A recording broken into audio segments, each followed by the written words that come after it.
விழுறான், செத்து என்ன பண்றான், விழுறான். கொள்ளை நோய், பிளேக், பிளேக், இம்மீடியட்டா பிளேக். இப்போ இந்த மரணம் நல்லா யோசிச்சு பாருங்க.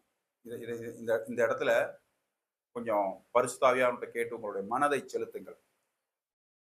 சாபம், நோய் மனிதனுடைய சரீரத்துல எவ்வளவு வேகமா வேலை பார்க்குது பாருங்க. சரியா? இன்ஸ்டன்டா என்ன உண்டாவது, மனிதன் 14,000 பேர் கிட்ட செத்து. ஆரோனு பலிபீடத்திலிருந்து அக்னியை எடுத்து, இந்த பலிபீடத்தினுடைய இருக்கிற அக்னி எதற்கு நிழலாட்டமா இருக்குது? பலிபீடத்துல இருக்கிற அக்னி எதை அக்னாலேஜ் பண்ணுது? ஒரு பலி இல்லாமல் நான் பூர்த்தி அடைவதில்லை அப்படிங்கறத அக்னாலேஜ் பண்ணுது இல்லையா? பலி செலுத்துறதுன்னா என்ன? இது இல்லாம என்னால ஜீவிக்க முடியாதுங்கிறதுனால பலியை செலுத்துறாங்க. இன்னொன்னு என்ன அக்னாலேஜ் பண்ணுதுன்னா, நான் பாவி அப்படிங்கறத என்ன பண்ணுது? அக்னாலேஜ் பண்ணுது. அக்னாலேஜ்னா என்ன? ஏற்றுக்கொள்வது, ஆம் சொல்லுவது. இப்போ தேவனுடைய சமூகத்துல அந்த அந்த பலிபீடத்துல இருந்து அந்த கங்கை எடுத்துட்டு தூப கலசம்னா என்ன? கையில தூப கலசம் எத்தனை பேர் பார்த்திருக்கீங்க? இப்பவும் இருக்குது தூப கலசம்லாம்.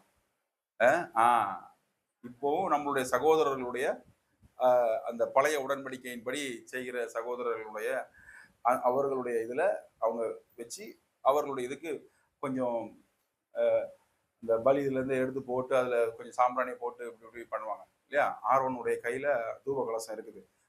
பலியில இருந்து நெருப்பு எடுத்து போட்டு கொஞ்சம் தூப வர்க்கத்தை போட்டு, இது என்னவா போகுதாம்? இந்த புகை சுகந்த வாசனையாய் கத்திரிடத்துல போகுது. இது அவருக்கு எதை ஞாபகப்படுத்துது? பலி ஞாபகப்படுத்துது. இன்ஸ்டன்டா இதை எடுத்துக்கிட்டு போய் நடுவுல நின்ன உடனே என்ன உண்டாயிருச்சான்? இந்த சைடு செத்துட்டான், இந்த சைடு இருக்கவனுக்கு என்ன உண்டாகுது?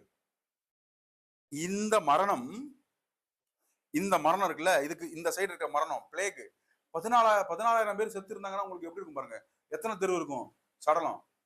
இந்த தெரு, பக்கத்து தெரு, பக்கத்து தெரு, பக்கத்து தெரு வரைக்கும் போகும், கிடக்கும், எல்லாம் கிடக்கும். ஒரே நிமிஷம் அது வரைக்கும் பேசிட்டு இருந்ததெல்லாம் என்ன ஆயிடுச்சு? போயிருச்சு. எதனால? தேவனுடைய. இதை எது நிறுத்துது? அட்டோன்மெண்ட் நிறுத்துது. அட்டோன்மெண்ட்டுக்கு ஆங்கிலத்துல அட்-ஒன்-மென்ட் அப்படின்னு பாவ நிவாரண பலின்னு சொல்லி தமிழ்ல போடுறாங்கல்ல. இந்த பலி கிறிஸ்து நம்மளை பிதாவோடு ஒருவராய் ஆக்குகிறார்.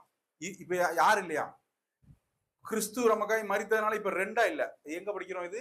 யோவான் 17 எடுத்து படிச்சு பாத்தீங்கன்னா, நானும் நீரும் ஒன்றா இருப்பது போல, ஒன். அவங்க 2 பேர் கிடையாது, ஒன். இவர்களும் நம்மிலே ஒன்றாய் இருக்கட்டும். அட்-ஒன்-மென்ட். அப்ப என்ன ஆயிடுச்சு பாருங்க. இந்த பலி அதுக்கு அந்த சைடுல இருக்கவங்களை மரணம் தொடாதபடி பார்த்து கொண்டதா?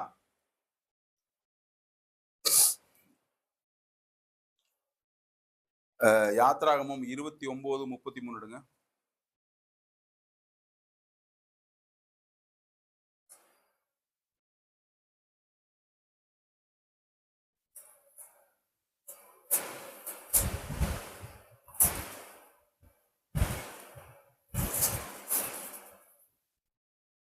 முப்பத்தி 32 மணிங்க, 33 மணிங்க. யாத்ராகமம் 29.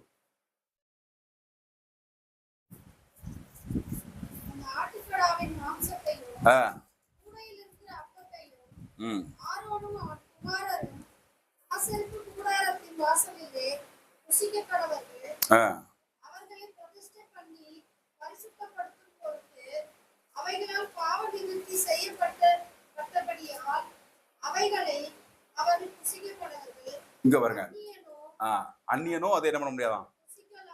அந்நியன் புசிக்கல ஆகாது. அந்நியன் புசிக்கல் ஆகாது. இந்த இப்ப நம்ம இயேசு கிறிஸ்துனுடைய மாமிசத்துல நம்ம பங்கு பெறுறோம்ல, நமக்கு என்ன கொடுக்குறாங்க?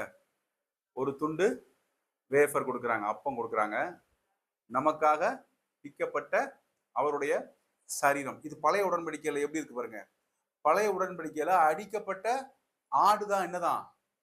அது எதற்கு சமம்? அட்டோன்மெண்ட்டுக்கு சமம். அட்டோன்மெண்ட்னா என்ன?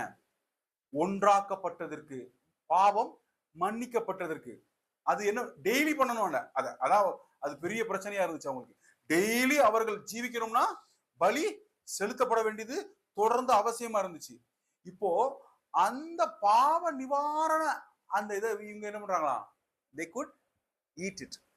எதற்காக? இப்ப நம்ம என்ன பண்றோம்? இயேசு கிறிஸ்துனுடைய சரீரத்தை எடுத்து அதை பிக்கிறோம். பிச்சுட்டு நம்ம என்ன தியானிக்கிறோம்? எனக்காய் கொடுக்கப்பட்ட அவருடைய சரீரம், என்னுடைய பாவத்திற்காய் பாவ நிவாரண பலி ஒரே தரம்.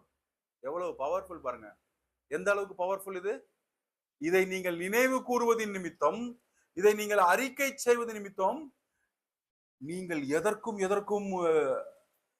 விடுதலையா இருக்கிறீங்க.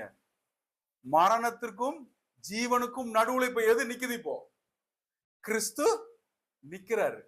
கிறிஸ்துவனுடைய பிக்கப்பட்ட சரீரம் நிக்குது.